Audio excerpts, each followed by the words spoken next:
Uncle Harry for Home Team Sports TV, and it is time for the breakdown. We have an action-packed segment tonight. So before we get started, gentlemen, go ahead and introduce yourselves. Juwan Holmes. Sean Holmes. Akeem Holmes. Damon Smith. All right, let's start this thing real quick. Before we get going, I'm gonna have to do this. All right, fellas, what's up with Brady? Come on. Hey, he's back. But why? Man, Why listen, not? I didn't want to see Tom go, man. I wanted to see him get one more year. And to be honest, I felt like he was retiring off of a temper tantrum. You know what I mean? I felt like he took the loss really, really bad, got his lip busted up. He crying about his lip. They didn't give him the call. And I almost felt like he retired just like on some temper tantrum, like taking my ball and I'm leaving type of thing. So I think he just kind of thought it over and wasn't ready to go. And I'm glad to see him back. Yeah, myself personally, I feel like it was an emotional decision. He probably talked to family, made a decision pre-made. He is a competitor, so he wanted to go out on a losing note. I think it's a lot harder to go out, maybe losing one time. If they go out next year and they can't get the Super Bowl, I can see him leaving at that time. But I think he's gonna try one more time to get it back. Me personally, I thought he should have went on and retired myself. I don't want to see I don't want to see Tom go out on a downslide. He was playing good. He was definitely in the MVP talk. I don't want next year him, really get busted up or something happened to him and then he goes out like that. I'd rather see him go out on top. And he had a good year. So I'd rather see him go out on top instead of, just coming back and then not being able to perform like we used to seeing Tom perform. I was shocked he retired myself. Guy still playing at an MVP level, so why not keep playing? And plus the thing is, though, it's not guaranteed. Like I think both conferences have gotten a little bit more competitive, so it's harder. It's harder to get there here. So he's not playing in New England anymore.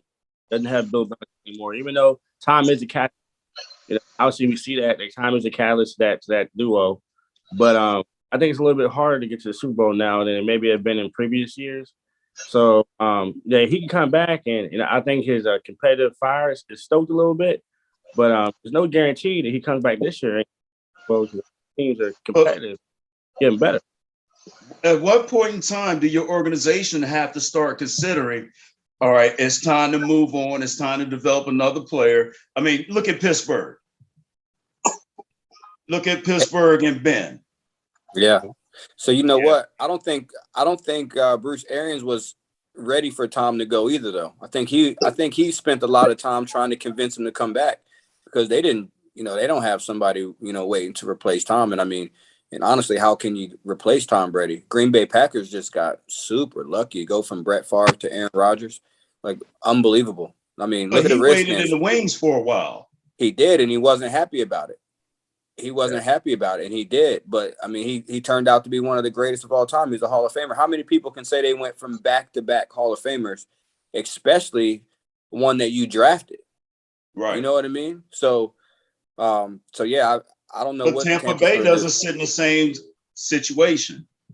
I think Tampa, they're in win now mode. Tampa is definitely in win now mode. I don't think they're built.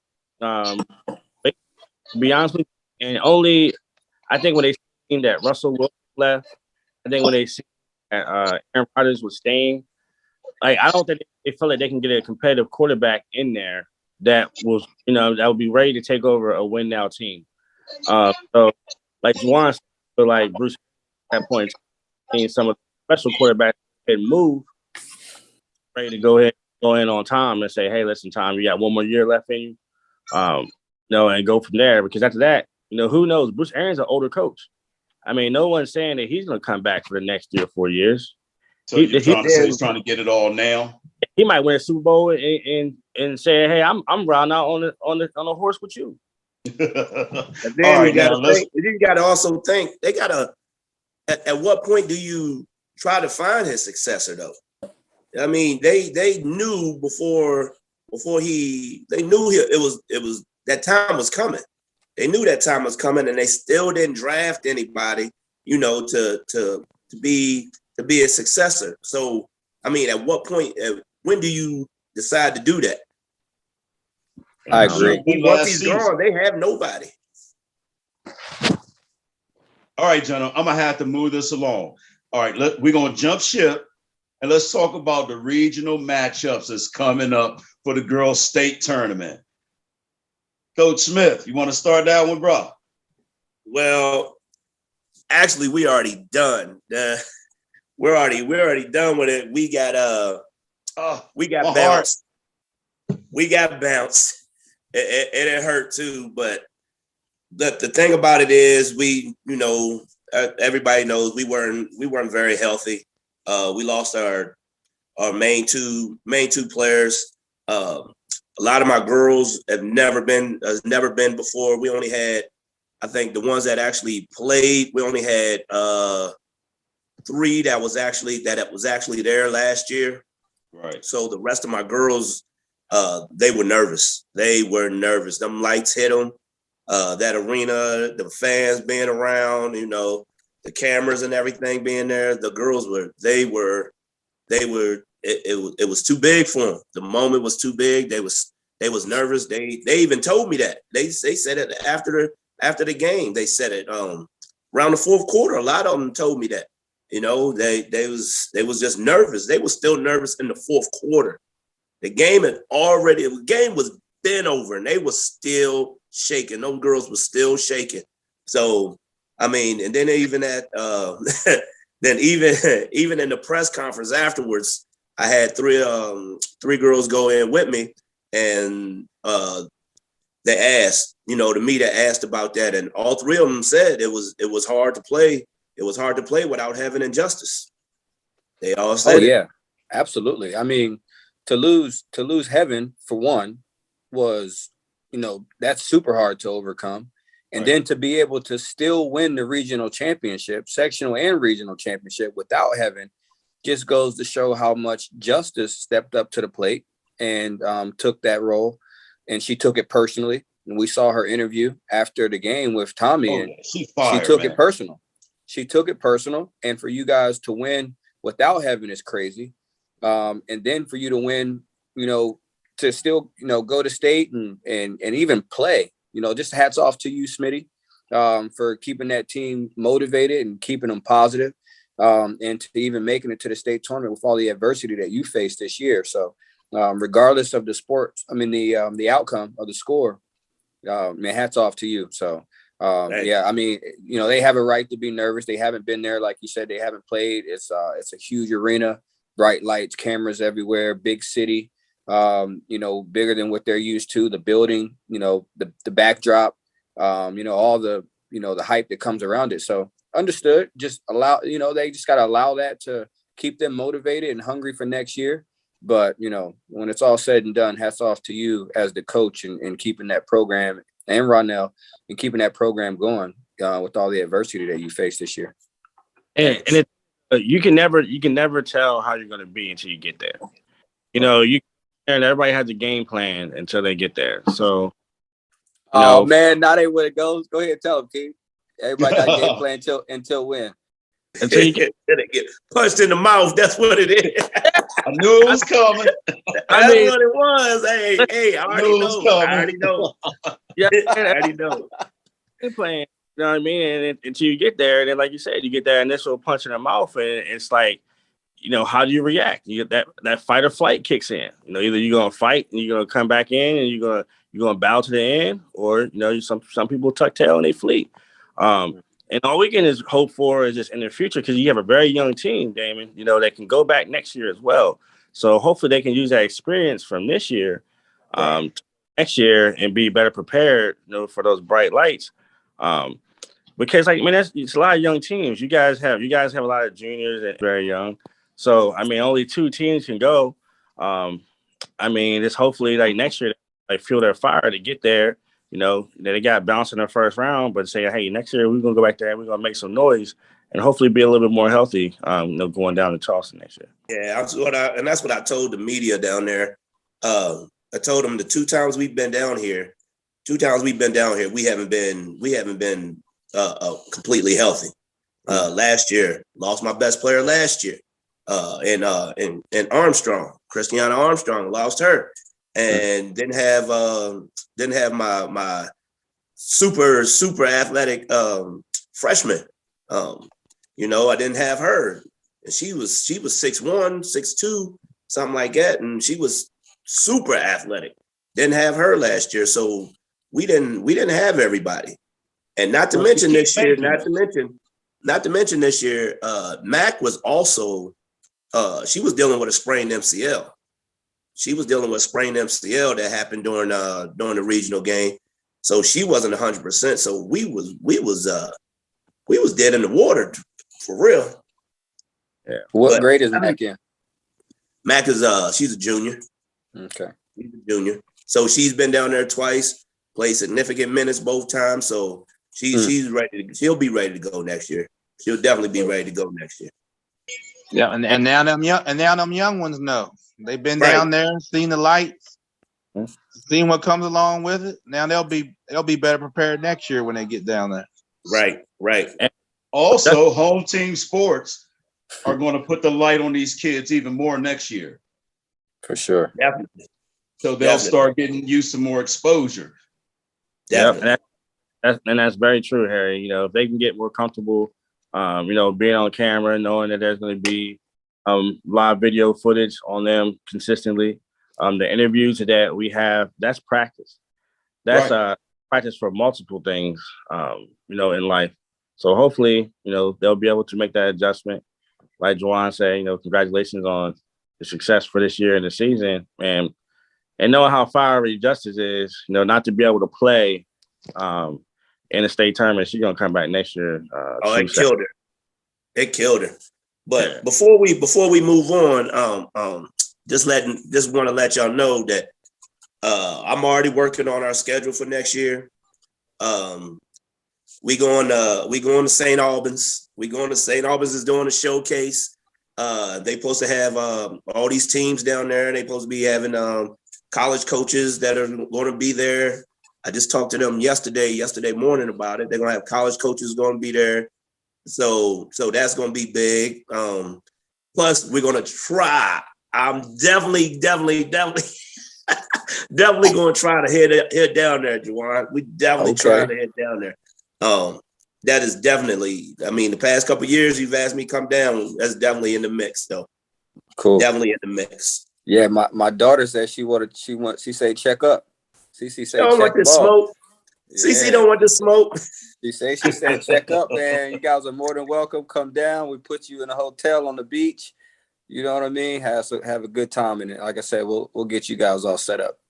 All right, that'll work. All right, gentlemen, we got to move this along. All right, boys state tournament and seeding.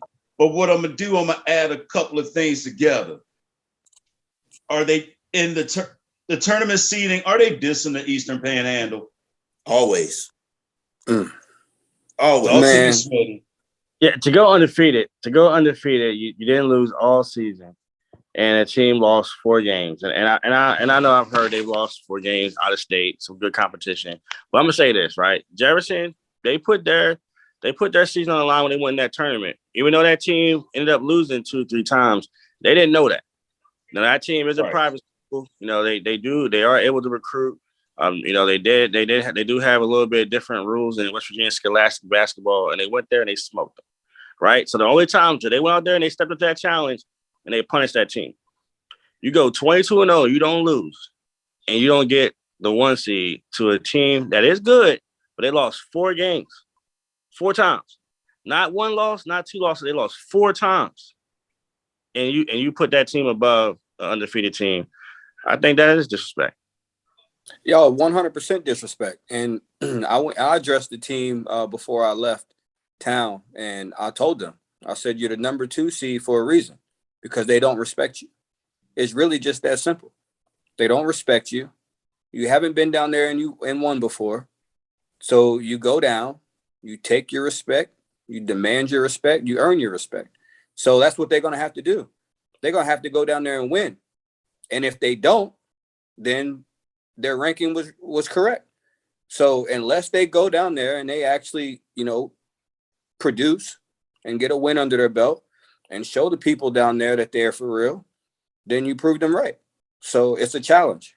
Now you can complain about the number 2 seed or you can go down there and do something about it. That's the only 2 choices. If you go down there and you get smacked, then maybe you shouldn't have been a number 2 seed either. You got to go down there and handle business. So I think that they will. To be honest, the mental makeup of this team is tough, and those guys want it. So I do see them going down there and handling business. Yeah, and Caleb Midland losses. Caleb Midland is 14-10, right? If you're undefeated and you're a top ranked team, you go down there and you dispatch them, you punish them, because you got 10 losses. That means they're 14-10. They're a good team, but they're a middle of the road team. Undefeated team, 22-0. If you're a 1 seed, you're supposed to punish them. Like simple. And Supposed to punish them. How is Cabell Midland even ahead of Musselman? That's what I'm saying. How are Cabell Midland even ahead of Musselman though?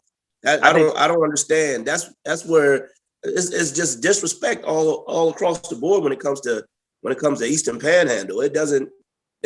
I know we talking about Jefferson, but you got to put Musselman's going too. So how is Cabell Midland ahead of Musselman though? So let me ask you. So that's crazy.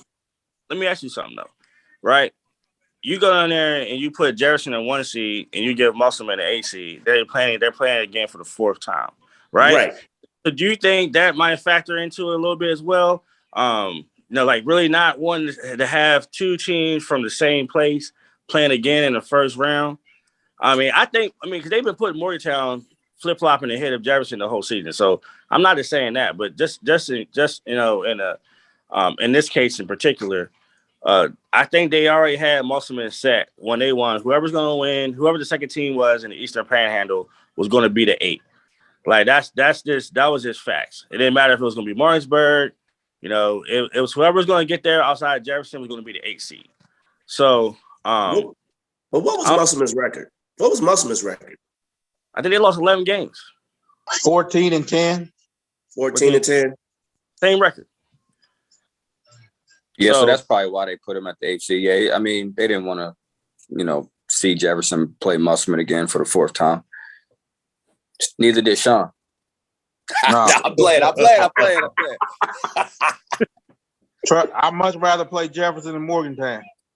I hear that. Damn, you heard him. Go ahead and elaborate. Hey, Morgantown number 1 seed to Sean too. Yeah. Hey, Sean, why do you say that, Sean? Morgantown beat us by 30 2 weeks ago. They for real. I'm gonna put it that way. You played Jefferson several times, so you already know Jefferson. Y'all really didn't know Morgantown like that. So going up there and trying to play we against played them last year. That's we last play them year. every year. Not the same though, Sean. That's 1 time a year compared to 3 times a year is totally different. Totally different. No It's hard to beat disrespect. a team. No disrespect, but I'd rather play anybody but Morgantown first round. No disrespect to anybody. So you feel they're where they supposed to be? Absolutely. No Even with the losses. Hey, No listen. Lost to 6A So school. you think if you played Morgantown 3 times in the course of a year, y'all wouldn't get closer to them? At no point. Nope. So you think all 3 times y'all would play be we played Morgantown 10 times and we wouldn't come within 15, 20 points of. So y'all gonna go in there this week and get smoked by 25 or 30. I'm not saying that. So you just believe their talent level 15. is that high? I'm just saying they're the best team in the state. That's what I'm saying. Hey, that's y'all what he's take it the way saying. you want it. That's what he's saying. Y'all take it the way you want it. Man, say what he said. just asking you a question. He I'm said just what he saying. said. He said what he So said. What was the first time like? What was the first game like with Jefferson this year? I don't 8? remember. They beat us by Huh? 8. They Lost beat us by by 8. They beat us in overtime, and they beat us by whatever the game was, second 10. All right, hold on, time out. Sean, before we go any further, let everyone know who you're saying we are. Who do you Muscle. represent? Muscle. There My you go. son's team. There you go. See, we kept alluding that point right there. Man, we know who he is. Right. Right. Hey, player They of the are year, who we baby. thought they were. Yeah. All I'm saying is, Sean, what you said is y'all play Morgantown 10 times. That will get to 15. So what you're saying is that y'all gonna go down there this week. It's gonna be 15, 20-point loss. Mm. I mean, that's what you're saying. I'm saying they're the best team in the state. That's what I said. Hey. You can flip it any way you want it. They should be number 1. I've seen every team with my own eyes. They the best team in the state. There you go. And what do you think makes them the He best? just hates Jefferson right now. That's all. He just hates Jefferson.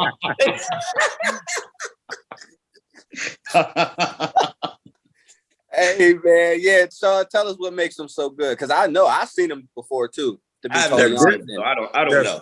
They're I super saw them last disciplined. year. Is it physicality? Nope. Is it They're super accuracy? They're super Or is it disciplined. just you're saying it's a total package? They're super disciplined. They all can handle the ball. They all can shoot. They got depth. They don't have much size. Hey, let me tell you this, and they're very, very well coached. Very well coached. Okay. You know, they can play fast paced, they can play in the half court. They run their sets to a T, they play defense, they communicate. That's a good basketball team that I saw last year. And the point guard was a freshman, and now he's a sophomore. I can't wait to see him play. He's good.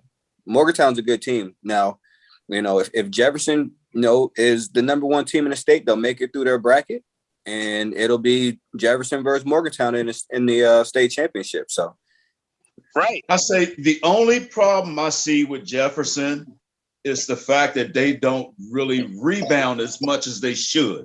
They don't keep someone under the boards. They want to shoot a long distance 3 and dip back up court. But when he said they don't have a lot of size, to me that bodes well for Jefferson. They match up. Their hardest matchups are teams that have a lot of size that can, like you said, they hurt them inside. So if Morgantown is built similar to them, and at that point their game breaks 2 things: who's hot that night, and coaching. Right. And coaching. You know what I mean? It's those 2 things, because if you don't have, because Jefferson has the same thing, they're athletic. Their players, all 5 can shoot, all 5 can dribble. It's the same thing. The only thing that hurts Jefferson is the size. So if they don't have the size, hey, listen, give me Jefferson there. we'll see who wants it more. Yeah. It'll be a good one, but like we said, they both got to make it. Yeah. They You got to gotta win 2 make- games If they before don't that. make it, Hey, they don't make it. Jefferson won 22. They need to win 24. Right. Or 21. What's their record? 21-0, 22-0. 22. Boom, there you go. They need Hey, and it's 24. not over till it's over. It's not over till it's over. We're gonna see. All right. Gentlemen, let's talk about the EPAC Player of the Year. Talk to me. Sean, I'm gonna let you okay. lead this one. Go ahead, Sean. They got it man, right. don't be shy now. They got it right. They got it right. No debate. Hell, man, don't be Nah, shy really, now. it's they got it right. I mean, I think we all knew it was going to happen. Jordan was just he was just in the class by himself. I'm saying. I mean, there was you had other considerations, but as far as the player of the year, I had to be Jordan. No disrespect to nobody else. Yeah, no disrespect to nobody else. I mean, you had a lot of players that had good years, but Jordan was just he was ahead of everybody, in my opinion. Not because he's family. It was just my opinion. That's what I saw. Yeah, All right, he's I special. can actually hold on. Let me jump in real quick. I can actually say I've filmed him maybe 8 times this year, and at no point in time was he not one of the best players on the court. In every game, he was hands down one of the best players, if not the best player on the court every time. Right. Gentlemen, Right. I agree. So I what I'm definitely saying, agree. what I'm saying is, and this is where I I play the devil's advocate, and it's something I talked to Sean about in the group. My case for Cam had 14 points, 7 rebounds, right? Cam Right. also played on the team. There was 5 players on his team that averaged double figures. Cam also played on the team that was 22-0. It was the best team in the area.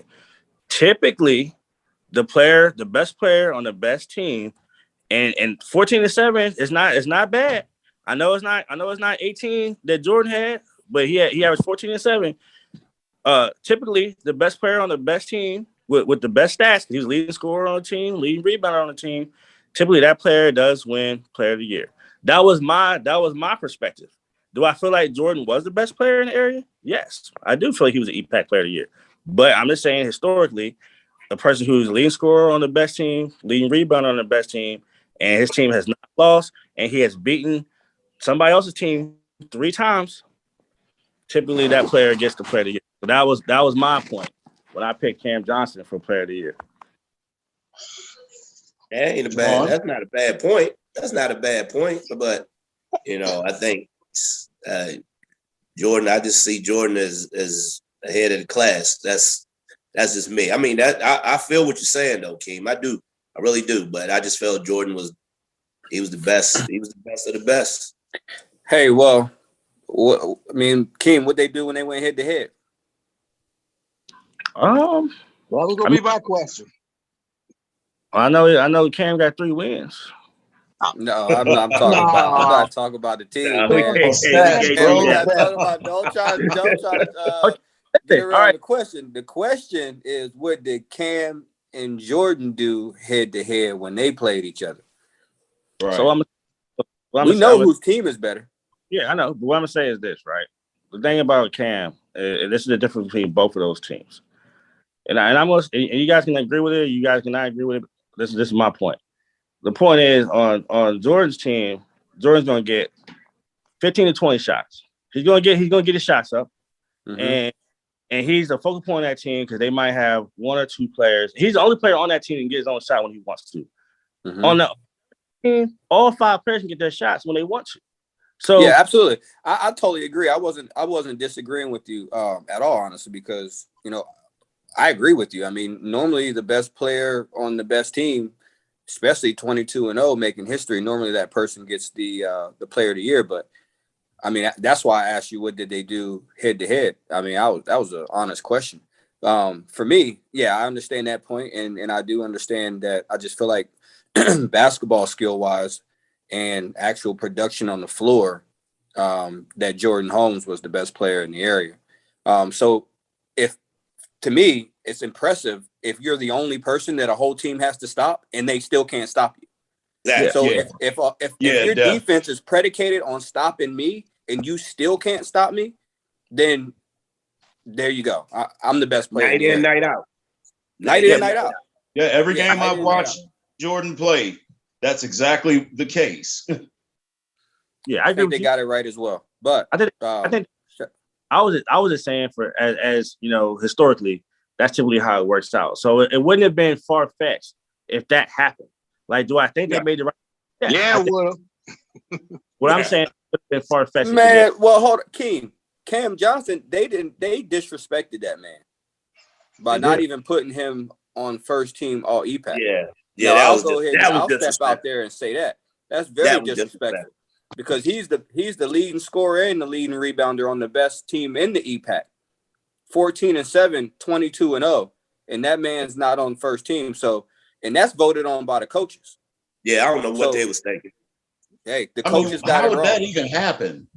Great question. Coaches got it wrong. I guess because he missed some games. That's the only thing I could think of. That's the he only missed thing against I could think of. He missed against Spring Mills and he missed against Hedgesville. And then he went to Hedgesville in the regional championship and gave him 18. And that's what he's supposed to do. I talked to him before the game. I said, this could possibly be one of the teams that didn't vote you in because you didn't play against them for whatever reason. So if you feel like you got disrespected by not being all EPAC, then you go out and you show him tomorrow night. And he went out and he had 18, and he was a home team sports player of the game. So my hat's off to him. His work's not done. Right. Yeah. Right. And you kind of want your kids to be hungry, going down the states. Because like a lot of these kids, especially on Jefferson, these seniors, they're still they still feel like they got a lot on their plate. They got a lot of respect to get. So hopefully they go down there hungry, ready to eat. They go down there and feel a little bit disrespected being the 2 seed. And go in there and put in work. So, I mean, it could be a blessing in disguise. You never know. Hey, Jamal, you had nothing else in that glass, but Man, there was air and opportunity in that glass. Hey, listen, Doc told me my cholesterol was high, man. I gotta drink some red wine. Okay, here we go. I'm just telling you what he said. Harry got All right, gentlemen, I got one more topic. Are y'all ready for the last topic? Harry, listen, I tried to go all this time without, getting my red wine in the show. I tried to, not bring it up so you don't have to do all that work editing. Now you got to do some extra work. And you got short turnaround because we got to put this thing out by Wednesday. Oh, it'll be out there. All right. Now we're going to jump off the wine and we're going to get back on time. March Madness. Predictions? Who? Talk to me. Man, I'm frustrated. It's up in the air, man. Yeah, me personally, I think it's up in the air. I can't give you one, to be honest with you. I can't give you a prediction.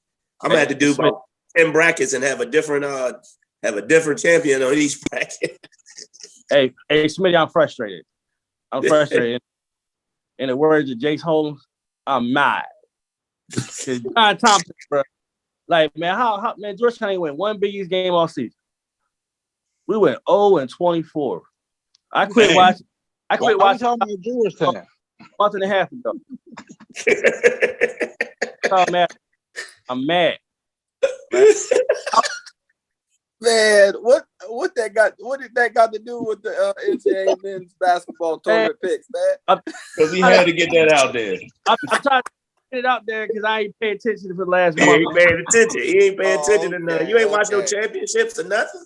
Man, don't care. With the Zags. Lost the other day, and I told my wife, I said, I'm tired. I'm mad. I'm gonna go with the Zags, man. I'm gonna go with the Zags. I've seen the Zags play a couple times this year, and they bring it on both ends of the court. So I'm gonna go with the Zags. Sean, I'm picking Duke. I'm picking Duke because Krzyzewski, this is his last year. They played well all season. And they're gonna go out there with emotion. Duke's gonna go out there with emotion. They couldn't even do it in his last home game. Against North Carolina. It wasn't no emotion then. They got slapped up on their home court last home game ever in Cameron Indoor Stadium. Got slapped up. Then they got slapped up by Virginia Tech in the ACC championship game, the lowest seed to ever win the ACC championship against Duke. So last two pressure games that I've seen them play, they folded. Just watch what they do in the NCAA tournament. We gonna watch. We'll get my money. I'm taking Gonzaga. I think they the best. I think they the most complete team in the country. Next to Morgantown. Next to Morgantown. Yeah. Oh man. All right, gentlemen. Who I go with? Like I said, this up in the air. I can't pick one. Nah. We ain't. For real. If I make go for that. If I make 10, I can do 10 brackets and I'll have a different team each time. All right, let's do one bracket. Who you gonna pick on one bracket? On one bracket, I will pick Gonzaga. Boom. I will pick Gonzaga on one lock bracket. it in. We locked in. I will. 3 Zags, 1 Duke. Who you got, Harry? I'm not even choosing, man. I like to listen to y'all. Oh, you're right. All right, gentlemen, before we close this out, Juwan, I got a quick question for you. Absolutely. Considering the fact you about to head down to Charleston, what's your outcome? I understand you want Jefferson or Musselman, an Eastern Panhandle team, but what do you expect to see? I mean, honestly, I was just happy to see Jefferson and Musselman make it. You know, as I said on our first show, that, you know, a perfect world, I'd be able to go to Charleston and see them both, and for Smitty to make it, and he did. And, you know, all three teams made it, so I'm happy. But to be honest, I don't see Musselman beating Morgantown. Okay. I mean, they're way too well-rounded of a team to lose to a team that's really so heavily predicated on one player. So even though, you know, Jordan's really good, I just don't see them allowing Musselman to beat them. I do see Jefferson handling business against Cabell Midland. I watched some film on Cabell Midland. I just don't see them having the firepower to run with Jefferson. So as long as Jefferson goes down and sticks to their guns and not try to change anything just because of the, you know, the state tournament and things like that, just play their game, do what got them 22-0. I think that they win that game. And, you know, after that, you know, it's pretty much a toss up, but I would love to see Jefferson and Morgantown play Saturday night in the championship. And, you know, my pick is Jay High. So, I mean, listen, at the end of the day, if you feel that disrespected, you go do something about it. And I think these kids have that mental makeup to feel like they're going to do something about it. So throw the ball up, see what happens. I agree with you. I agree with you 100%. I think that, you know, Jefferson has way too much firepower for Cabell Midland. No, Parkersburg South is going to be a good one. It's going to be a good battle. But I like Jefferson on a bigger court. You know, with their speed and their spacing, the way they like to attack, and if the referees are similar to what they had on that Hedgeville game where they let them play a little bit more physical, bodes real well for Jefferson, because if you can get physical and they can get in your face, a team's gonna have to be in great shape to be able to handle Jefferson for a full 32 minutes.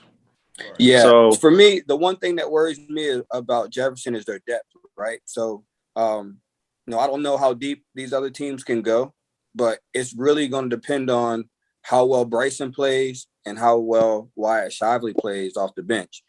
I know what the other guys are going to bring, and I know Bryson's going to bring effort. I know Wyatt's going to bring effort, but is it going to be tangible? Is it going to be something that we can actually touch, put into the scorebooks? You know, so we'll see how they play. And it doesn't have to be points. I'm talking about rebounds. Are you blocking shots? Things like that. So also play. Yep, absolutely. And if other teams, if teams aren't as big, like say as a Musselman, I mean they have some big size, what's causing problems. If they're not as big as Musselman, Bryson and Wyatt can be very active on the boards. You know, they can get those putbacks. We've seen an adjustment that Ryan Miller spoke about on Wednesday's broadcast, and it was Hedgesville had to switch Faircloth, who's a bigger guy, for Jackson Ruiz, who was a little bit smaller, but, you know, was a little more athletic, because Cam Johnson at 6'5" was too athletic for Eli Faircloth. Now, it also be predicated on if their bigs are an Eli Faircloth type of big, or if it's a very athletic big. Because if you're 6'5" and, you know, the other team only have somebody 6'1" or 6'2", then that might minimize the rebounding, the deficiency, Harry, that you spoke about earlier. So I think a lot of it is what Juwan said earlier. It's about matchups. You know, do you match up well with each team? You can play teams that play very well versus another team, but they might not match up well with Jefferson. Jefferson can have the same issue. They might not match up well versus another team. But I feel like Jefferson is the best team in the state. I told Ryan, I can't wait to see if Jefferson makes it and Morgantown makes it, to see that matchup with Maury and Morgantown's point guard. Because Miller said that they played against each other in middle school when the point guard was at Suncrest. And it was a battle, and Miller said he told him, this is going to be the guy you're going to be battling with for 3 years when we get to high school. And it all came into fruition. Maybe. Can't wait to see it. I'll be there. You shall see. There. Hey, I'll be there as well, and I cannot wait. I cannot wait to see it. But, you know, at the end of the day, man, it's about who wants it more. It's about who can perform under the bright lights. The referees aren't going to get in the way. That's one thing that we No. can say down in Charleston. Nope. They're not going to be the determining factor of who wins and loses. So go down there, coach your butt off, and play your butt off, and see what happens. All right, gentlemen. It's time to close this thing out for the evening. Hey, Cool. Juwan, while you're down there, don't forget to post a few pictures, a few little small snippet videos, you know, for Home Team Sports TV. Yeah, man. Going on. I got the camera down here. I'm gonna continue shooting some footage for the documentary that we got coming out.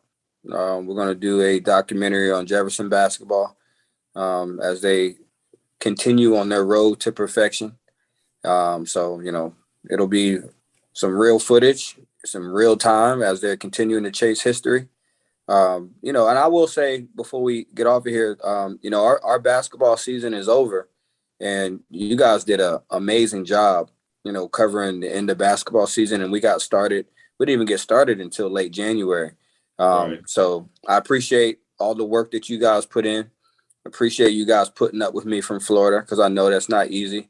Putting up with me from Florida, and appreciate everybody watching and subscribing. If you haven't subscribed yet, please do. We're not done yet. So baseball, track, I know a lot of the coaches are coming to me and asking me if we're going to cover their sports. The answer is yes. Yes. Yes, we Youth are. league, middle school, baseball, track, AAU, you name it. Just send us the schedules and we'll try to get you on there.